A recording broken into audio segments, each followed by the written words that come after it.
बोलिए लाडली लाल की। इतना कठिन है कि अंतिम क्लास में जाकर भी पतन हो जाता है।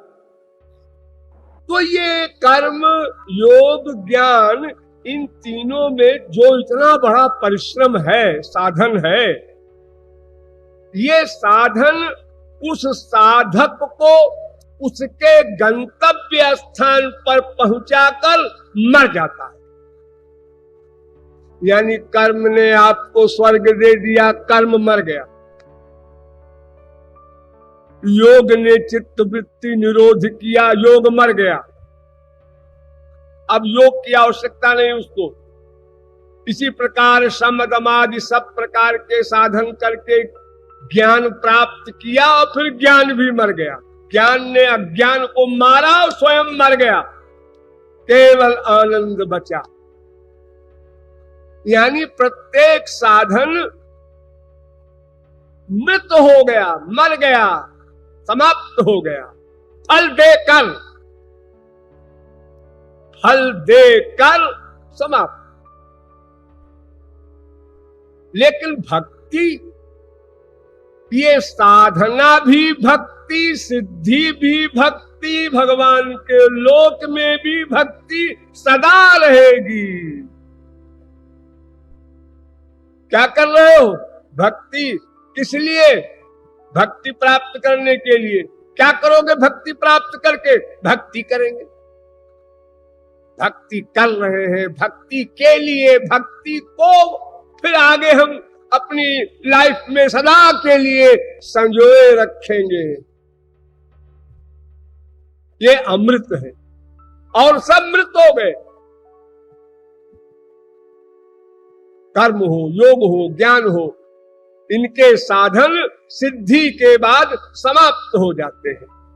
लेकिन भक्ति साधना में भी रहेगी, फिर भाव भक्ति में भी रहेगी, प्रेमा भक्ति, स्नेह भक्ति, मान भक्ति, प्रणय भक्ति, राग भक्ति, अनुराग भक्ति, भाव भक्ति, महाभाव भक्ति तक, और फिर अनंत काल तक भगवान के लोक में। इसलिए अमृत स्वरूपाच, ऐसा नारद जी ने बड़ी गोलमोल परिभाषा लिखी। ये अंतरंग भक्ति है।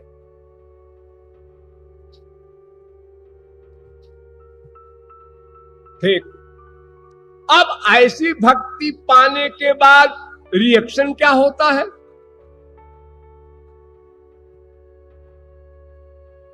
तो यल लब्ध्वा पुमान सिद्धो भवति, अमृतो भवति, तृप्तो भवति। ये परिणाम। ऐसी भक्ति को पाकर जो अमृत स्वरूपा है, परम प्रेम स्वरूपा है, ऐसी भक्ति को पाकर के वो व्यक्ति सिद्ध हो जाता है, अमृत हो जाता है, तृप्त हो जाता है। तीन बात।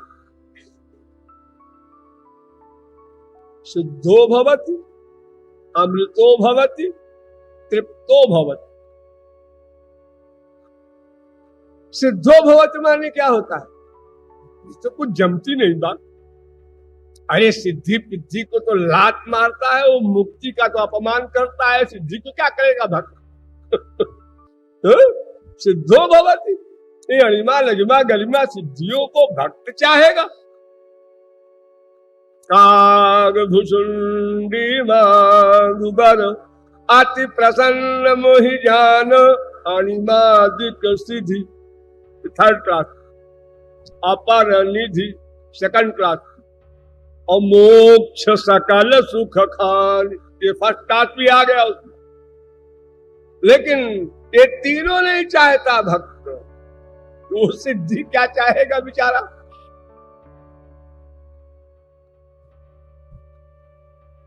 यहां सिद्धि का मतलब उस सिद्धि से नहीं है। सिद्धि का मतलब क्या है? वो कोमल हो जाता है। बुद्धि लगाइएगा, कोमल हो जाता है। कोमल संत हृदय नवनीत समाना,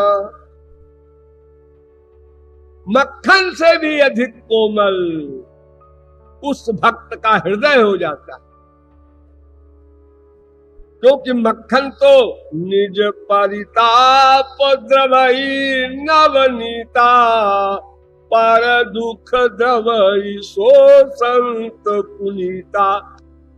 अपने ऊपर टेम्परेचर लगा तो मक्खन पिघला, लेकिन संत तो दूसरे के दुख से पिघल करके उसके कल्याण के लिए प्रयत्न करता है, इतना कोमल हो जाता है।